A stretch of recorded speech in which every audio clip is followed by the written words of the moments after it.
Assalamu alaikum. I am Dr. Fatma Khanum. I am clinical hematologist. I deal with all kind of blood disorders. Today the topic is clotting disorders.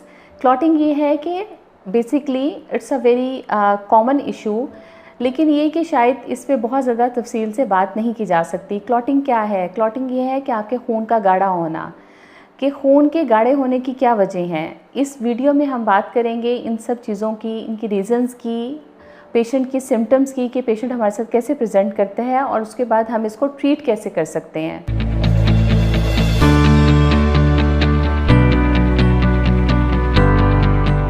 Reasons क्या हैं? Reasons पहले कुछ हमारी congenital reasons हैं, inherited reasons हैं जो कि हमने विरासत में ली। वो ये होते हैं कि हमारी बॉडी में सर्टन प्रोटीन्स हैं, उनकी मिकदार की कमी या ज़्यादती जो है ब्लड के हमारे हीमोस्टेसिस का मतलब ये है कि आपके एक बैलेंस होता है जिसमें एक तरफ खून आपका पतला है और एक तरफ खून आपका गाढ़ा है। इट्स अ ब्यूटी थिंग कि आपकी खून में एक इक्विलिब्रियम आपका बैलेंस रहना चाहिए। अगर उसमें से कोई एक चीज़ भी कम या ज़्यादा हो जाए तो वो वजह बन जाती है या आपका खून पतला हो जाएगा बहुत ज़्यादा, या आपका खून बहुत ज़्यादा गाढ़ा हो जाएगा। वो लोग जिनमें इनहेरिटेड ये चीज़ अवेल करते हैं फ्रॉम देयर पेरेंट्स, उनमें यंग एज में पेशेंट कंप्लेन करेगा sudden onset of the pain, chest में एक शदीद किस्म की दर्द उठी और उसके बाद पेशेंट ब्रेथलेस हो गया। इसका मतलब ये है कि उसमें लंग्स में उसका कहीं क्लॉट बना है। दूसरी कंप्लेंट ये की कि पेशेंट ने ट्रैवलिंग बहुत लंबी की है या कोई फ़्लाइट का ड्यूरेशन इतना ज़्यादा था कि उसके बाद उसकी एक टांग सूज गई है और वो टांग इतनी सूज गई है कि उसके बाद स्वेलिंग और उसके बाद वो टांग रेड होना शुरू हो गई। इसका मतलब ये है कि वो क्लॉट जो है वो उसकी टांग में बना है। दूसरे तरह के मरीज़ वो हैं जो हमारे कैंसर्स के पेशेंट्स हैं, जो हमारे कैंसर फाइटर्स हैं, या जो हमारे कैंसर सर्वाइवर्स हैं, उनमें ये बहुत कॉमन प्रॉब्लम है। Diagnosis is through blood test. Blood के टेस्ट की बेस पे हम पेशेंट को डायग्नोस कर सकते हैं कि ये वो मरीज़ हैं कि जिनमें क्लॉट बनने की टेंडेंसी है या नहीं है, या वो पेशेंट जिनमें एक दफ़ा क्लॉट बन गया है कि अब उसको हमने कितना अरसा इलाज करना है और कितना अरसा इलाज पे डालना है। ट्रीट कैसे किया जा सकता है?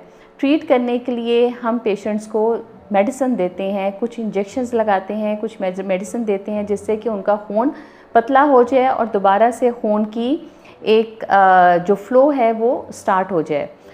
तो ये बहुत कॉमन प्रॉब्लम है फ़ीमेल्स में प्रेगनेंसीज़ के बाद, स्पेशली फ़ीमेल्स में प्रेगनेंसीज़ के बाद जो उनका हम डिलीवरी के बाद के जो 40 डेज़ हैं वो बहुत ज़्यादा इम्पॉर्टेंट होते हैं। दूसरी वो फ़ीमेल्स जो कि PCOS के साथ आती हैं, या फिर ये कि वो OCPs कोई हमल को कंट्रोल करने की दवाइयाँ ले रही हैं, डिफरेंट तरह के हार्मोन्स ले रही हैं, वो फीमेल्स प्रोन होती हैं ब्लड के क्लॉट बनने की।